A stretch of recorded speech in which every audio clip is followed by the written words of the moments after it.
Hello, this is Slave of Jesus Christ presenting Israel in the Wilderness.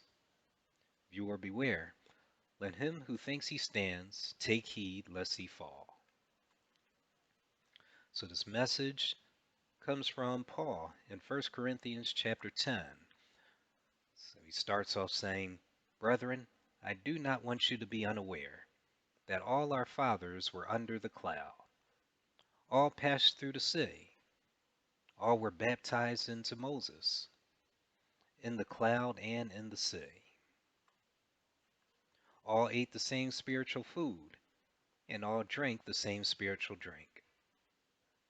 For they drank of that spiritual rock that followed them, and that rock was Christ. But with most of them God was not well pleased, for their bodies were scattered in the wilderness. And do not become idolaters as some of them, as it is written, the people sat down to eat and drink and rose up to play. Nor let us commit sexual immorality as some of them did. And in one day 23,000 fell, as depicted in Numbers chapter 25, where it states, Now Israel remained in Acacia Grove, and the people began to commit harlotry with the women of Moab. They invited the people to the sacrifices of their gods, and the people ate and bowed down to their gods. So Israel was joined to Baal of Peor, and the anger of the Lord was aroused against Israel. Then the Lord said to Moses, Take all the leaders of the people and hang the offenders before the Lord out in the sun, that the fierce anger of the Lord may turn away from Israel. So Moses said to the judges of Israel, Every one of you, kill his men who are joined to Baal of Peor. And Paul also warns, Nor let us tempt Christ, as some of them also tempted, and were destroyed by serpents,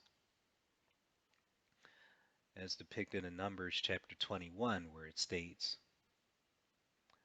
Then they journeyed from the Mount Hor by the way of the Red Sea to go around the land of Edom, and the soul of the people became very discouraged on the way. And the people spoke against God and against Moses. Why have you brought us out of Egypt to die in this wilderness? For there is no food and no water, and our soul loathes this worthless bread. So the Lord sent fiery serpents among the people, and they bit the people, and many of the people of Israel died. Therefore the people came to Moses and said, We have sinned, for we have spoken against the Lord and against you. Pray to the Lord that he take away the serpents from us. So Moses prayed for the people.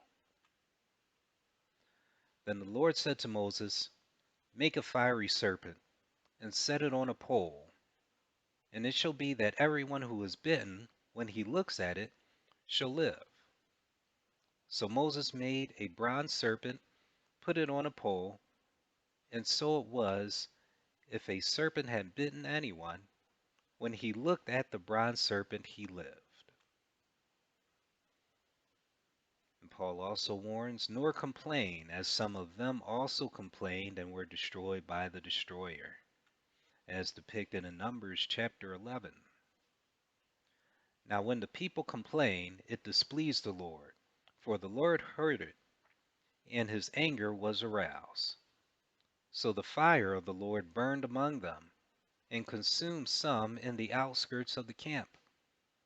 Then the people cried out to Moses, and when Moses prayed to the Lord, the fire was quenched. So he called the name of the place Taberah, because the fire of the Lord had burned among them. So the lesson we can learn from this is that we do not refuse him who speaks. For if they did not escape who refuse him who spoke on earth, much more shall we not escape if we turn away from him who speaks from heaven, whose voice then shook the earth.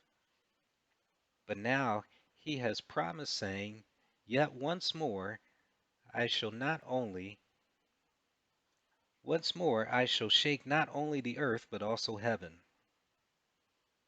Now this yet once more indicates the removal of those things that are being shaken, as of things that are made, that the things which cannot be shaken may remain. Therefore, since we are receiving a kingdom which cannot be shaken, let us have grace, by which we may serve God acceptably with reverence and godly fear, for our God is a consuming fire. So this is the slave of Jesus Christ, presenting Israel in the wilderness. And you who think you stand, take heed lest you fall. For no temptation has taken anyone except that which is common to man. But God is faithful, who will not allow you to be tempted beyond what you are able, but with the temptation will also make a way of escape that you may be able to bear it, so that you can endure your time in the wilderness of this life before Christ takes us home. But don't become enraged against Christ. Blessed are those who are not offended by him. But humble yourselves under the mighty hand of God, that he may exalt you in due time. So hope this lesson has been a blessing. Thanks for listening. Grace and peace.